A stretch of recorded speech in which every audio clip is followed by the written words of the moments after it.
Top quality और consistent performance के लिए सिर्फ सिल्वर पंप नाम याद रखना।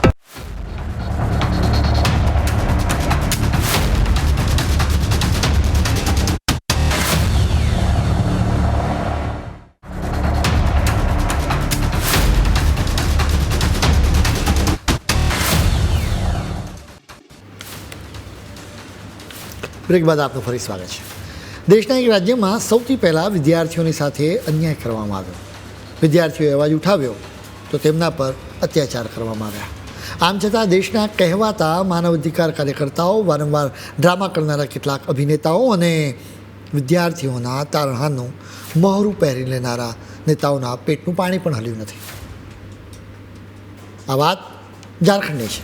અહીં સરકારી નોકરી માટેની ભરતી પરીક્ષામાં અનેક ગરબડો સામે આવી। વાત માત્ર પેપર લીક પૂરતી નહોતી।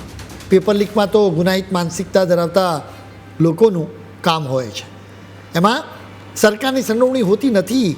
આ રાજ્યમાં તો ખુલ્લેઆમ સરકારી નોકરીઓનો વેપાર થઈ રહ્યો છે। મેરિટ અને મહેનતને બાજુ પર મૂકીને સરકારી નોકરીઓની બોલી બોલાઈ રહી છે। પોતાના ભવિષ્યને હરાજી થતું જોઈને આ રાજ્યના ભણેલા ગણેલા યુવાનો રસ્તા પર ઉતરવા મજબૂર બન્યા। આ યુવાનો ગેરરીતિની આ સડેલી સિસ્ટમ સામે છેલ્લા 17 દિવસથી આરપારનો મોરચો માંડીને બેઠા છે। આ રાજ્યમાં મોરચા સરકારનું જ શાસન છે, જ્યાં ઝારખંડ મુક્તિ મોરચા, કોંગ્રેસ અને આરજેડી ભેગા મળીને સરકાર ચલાવી રહ્યા છે। રાંચીમાં રવિવારે સરકાર અને વિદ્યાર્થીઓ વચ્ચે 5 કલાક સુધી ત્રીજા તબક્કાની વાતચીત ચાલી, પરંતુ એનું કોઈ પરિણામ ન આવ્યું। એક બાજુ સરકાર દાવો કરી રહી છે કે વિદ્યાર્થીઓની 98% માંગણીઓ માની લેવામાં આવી છે, બીજી બાજુ વિદ્યાર્થીઓ કહી રહ્યા છે કે સરકાર આખા રાજ્યને ગેરમાર્ગે દોરી રહી છે। વાટાઘાટોનો ફિયાસ્કો થતાં જ યુવાનોનો આક્રોશ બેકાબૂ બન્યો। તેમણે નક્કી કર્યું કે સંવાદના નામે માત્ર નાટક જ ચલાવવું હોય તો હવે જવાબ પણ એ જ ભાષામાં તમને સાંભળવા મળશે। તેમણે સોમવારે વિધાનસભાને ઘેરી લેવા માટે કૂચનું એલાન પણ કરી દીધું। રાંચીમાં વિધાનસભા સુધી વિદ્યાર્થીઓને કૂચને રોકવા માટે રાજ્ય સરકારે પૂરી તૈયારી કરી હતી। કાંટાળા તારવાળા બેરિકેડ લગાવવામાં આવ્યા। વિધાનસભાને ચારે તરફ 6 લેયરની સુરક્ષા વ્યવસ્થા ગોઠવી દેવામાં આવી। વિધાનસભાને એક રીતે કિલ્લો બનાવી દેવામાં આવી, જોકે કાંટાળા તાર વિદ્યાર્થીઓને રોકી ન શક્યા। 9 દિવસથી ભૂખ હડતાળ પર બેસેલા દેવેન્દ્રનાથ મહતો પણ આ કૂચમાં સામેલ થયા। દેવેન્દ્રનાથ સિવાય 6 વિદ્યાર્થીઓ પણ ભૂખ હડતાળ પર છે। ભૂખ હડતાળના કારણે દેવેન્દ્રનાથનું શરીર ખૂબ જ અશક્ત છે, તેઓ ચાલવાની સ્થિતિમાં નહોતા।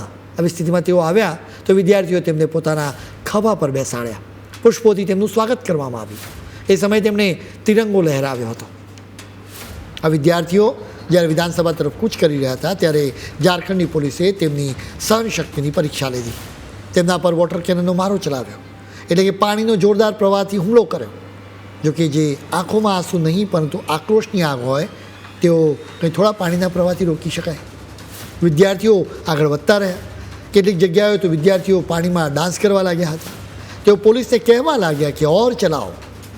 વિદ્યાર્થીઓને રડાવવા માટે પોલીસે તેમના પર ટીયર ગેસનો મારો ચલાવ્યો। વિધાનસભાની સુરક્ષામાં 7 બેરિકેડિંગ હોય છે। પોલીસના અત્યાચાર વચ્ચે વિદ્યાર્થીઓ 6 બેરિકેડિંગ તોડીને આગળ વધ્યા। અંતિમ બેરિકેડિંગ તોડવામાં આવ્યું ત્યારે પોલીસ લાઠીચાર્જ લઈને વિદ્યાર્થીઓ પર તૂટી પડી। લાઠીચાર્જ કરવામાં આવ્યો હતો એ છે કે પુરુષ પોલીસકર્મીઓએ વિદ્યાર્થીઓ પર લાઠીચાર્જ કર્યો। અત્યારે વિધાનસભા ગેટની પાસે વિદ્યાર્થીઓ પહોંચ્યા છે। અહીં મોટી સંખ્યામાં પોલીસકર્મીઓ પણ છે। વિદ્યાર્થીઓ આંદોલન કરી રહ્યા છે। તેઓ પોતાની માંગણીઓને લઈને ટસના મસ થવા તૈયાર નથી। મૂળ વાત ત્યાં અટકી છે કે વિદ્યાર્થીઓ કેટલીક પરીક્ષાઓને રદ કરવાની માંગણી કરી રહ્યા છે। એ સિવાય તેઓ CBI તપાસની પણ માંગણી કરી રહ્યા છે। આ બંને માંગણીઓ સ્વીકારવા માટે રાજ્ય સરકાર તૈયાર જ નથી। ઝારખંડમાં વિદ્યાર્થીઓના આંદોલનનો મુખ્ય ચહેરો દેવેન્દ્રનાથ જ છે। 5મી જુલાઈએ તેમણે જ આ જંગની શરૂઆત કરી હતી। એ દિવસે ઝારખંડ પબ્લિક સર્વિસ કમિશનની 14મી સિવિલ સર્વિસ પ્રિલિમ્સનું પરિણામ આવ્યું। હકીકતમાં એ પરિણામ તો નહોતું, પરંતુ ખુલ્લેઆમ થયેલી ગરબડ અને કૌભાંડ હતું। આ બધી જ ગરબડ બધાની સામે ખુલ્લી પણ પડી ગઈ અને સરકાર તમાશો જોતી રહી। દેવેન્દ્રનાથે ચોખ્ખું કહ્યું કે આ અન્યાયી સિસ્ટમ સામે ભૂખ હડતાળ સિવાય બીજો કોઈ રસ્તો જ નહોતો। હવે સવાલ એ થાય કે કોણ છે આ દેવેન્દ્રનાથ? રાંચી જિલ્લાના સાવ છેવાડાના એક ગામથી તેમણે ભણતર શરૂ કર્યું હતું। ગરીબી, અત્યંત મુશ્કેલ પરિસ્થિતિઓ અને સતત સંઘર્ષો સામે જીંગ ઝીલીને તેમણે 2 વિષયોમાં ફર્સ્ટ ક્લાસ સાથે પોસ્ટ ગ્રેજ્યુએટ અને BEdની ડિગ્રી મેળવી। મૂળે દેવેન્દ્રનાથ વિદ્યાર્થીઓ માટે લડાઈ લડતા આવ્યા છે। 2015થી તેઓ સ્કોલરશિપ, પેપર લીક અને ભરતી પરીક્ષાઓમાં ગરબડો સામે અવાજ ઉઠાવે છે।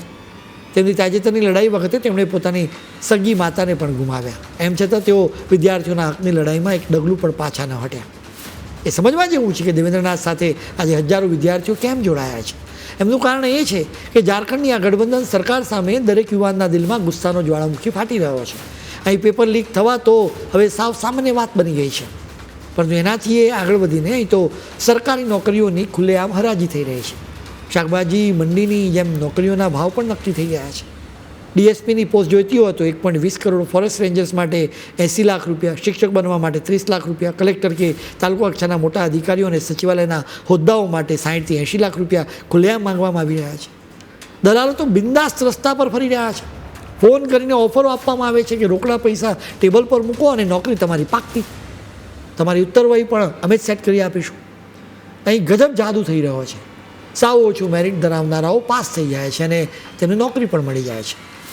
આ બધું કંઈ છાનું છપનું નથી થતું, બલકે બધાની નજર હેઠળ થાય છે. સોશિયલ મીડિયા પર એના પુરાવા ફરતા થાય છે. રાજ્યની મોટી સિવિલ સર્વિસીસ પરીક્ષાઓ હોય કે વહીવટી સેવાઓની ભરતી હોય, એન્જિનિયરિંગની ભરતી હોય, મહિલા સુપરવાઇઝર, ખાદ્ય સુરક્ષા અધિકારી કે પછી પોલીસ સિપાહીની ભરતી કેમ ન હોય, દર વર્ષે એ જ નાટક કરવામાં આવે. પેપર લીક થાય, યુવાનો રસ્તા ઉપર ઉતરી આવે, પરીક્ષા રદ થાય, ફરીથી લેવાય, પાછી લીક થાય, મામલો કોર્ટમાં અટવાય અને તપાસના નામે ખાલી સરકાર સમય બગાડે. એટલે ભ્રષ્ટ સિસ્ટમ સામેનો આ આક્રોશ હવે રોકાવાનો રોક્યો નથી.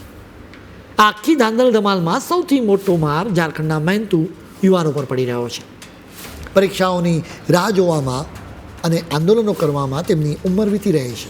કટ ઓફ માર્ક્સ લાવવા છતાં આ લાચાર અને ભ્રષ્ટ સિસ્ટમની નિષ્ફળતાના કારણે તેઓ સ્પર્ધામાંથી જ સીધા બહાર ફેંકાઈ રહ્યા છે.